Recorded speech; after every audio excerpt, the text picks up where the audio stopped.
sekurang-kurangnya kita akan belanja satu hari RM15 untuk 5 orang dalam sekeluarga. Mereka tak fikir sebab bagi mereka ringgit itu biasa. Minyak kereta mereka kerajaan bayar. Elektrik rumah mereka kerajaan bayar. Api rumah mereka kerajaan bayar. Oh, dia kata kita dahulukan rakyat. Bukan dahulukan rakyat, dahulukan kita kena bayar cukai. Mereka dahulukan mengambil hasil yang ada dalam negara ini. Oleh itu kita kena cerdik demi masa depan anak-anak. Kami akan jadi pembangkang yang dalam kerajaan untuk membangkang kerana kita tak mahu apa program, apa perancangan kerajaan yang boleh merugikan rakyat. Kerana kita lihat sekarang ini, duk tunggulah bajet 2014 pada 25 hari bulan, 26 hari bulan, 25 hari bulan, akhirnya bajet habak BERIM dapat 650. Janji dulu nak bagi 1,200. Tak dapat pun, tak tahu bila nak dapat lagi. Wallahualam. Dan sekarang ni orang Sungai Limau semua syok makan. Kalau lalu ke markah boleh makan, penyanyi semua turun, timbalan Perdana Menteri turun, menteri-menteri turun, menteri hak tak pernah lalu batas bendang pun lalu batas bendang. Dia masak dia, lepas tu dia balik. Kita lah yang akan menghadapi apa yang akan dilakukan oleh mereka. Oleh itu, untuk mengekalkan Dun Sungai Limau, kita teruslah memberi sokongan kepada Ustaz Azam, kerana Ustaz Azam adalah bercirikan Ustaz Azizan.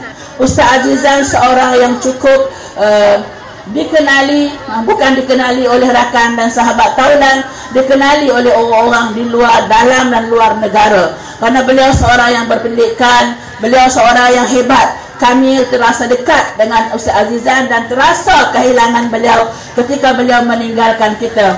Jadi oleh itu saya menyeru kepada seluruh pengundi, tolong angkat tangan siapa yang mengundi. Tolong angkat tangan. Tak hidup ceramah habis orang tak mengundi pula. Siapa yang nak mengundi kena tolong angkat tangan.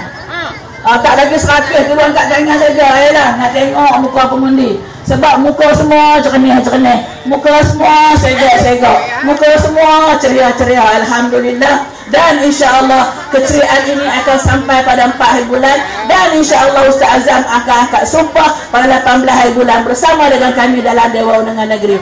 Boleh bagi undi ke Ustaz Azam dah? Boleh tak boleh? InsyaAllah. InsyaAllah boleh. Bukan kita saja boleh, anak kita haduk di mana-mana suruh balik. Anak kita duduk Kuala Lumpur suruh balik, kita nak bagi tambang. Hak duduk Sabah Sarawak pun suruh balik. Hak duduk di mana pun suruh balik. Hak seberang kota ni pun suruh balik. Hak duduk Coreh pun suruh balik. Hak duduk di Guam suruh balik. Hak duduk di Gurun suruh balik. Hak duduk di Kulim suruh balik. Kalau duduk di Kulim tak ada nak cari mas, saya nak tolong cari. Saya boleh cari kat Kulim.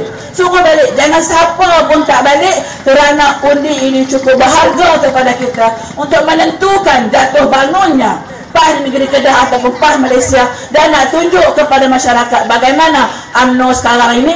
Walaupun Datuk Paduka Mukhrij bertanding naik presiden tak menang, dia nak cari undi supaya menampakkan dia ada kekuatan di negeri Kedah ini. Oleh itu saya menyeru kepada tuan-tuan muslimin, muslimat, anak-anak muda yang boleh mengundi pada 4 hari bulan, carilah anak-anak kita balik untuk beri sokongan kepada Ustaz Azam untuk kita mengekalkan N20 kepada Parti Islam se-Malaysia PAS.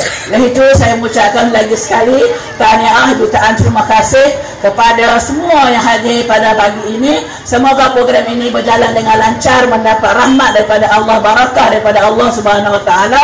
Dengan lafaz Bismillahirrahmanirrahim, saya merasmikan Karnival Rakyat Kekal N20 Sungai Limau. Wabillahi taufiq wal hidayah. Wassalamualaikum warahmatullahi wabarakatuh.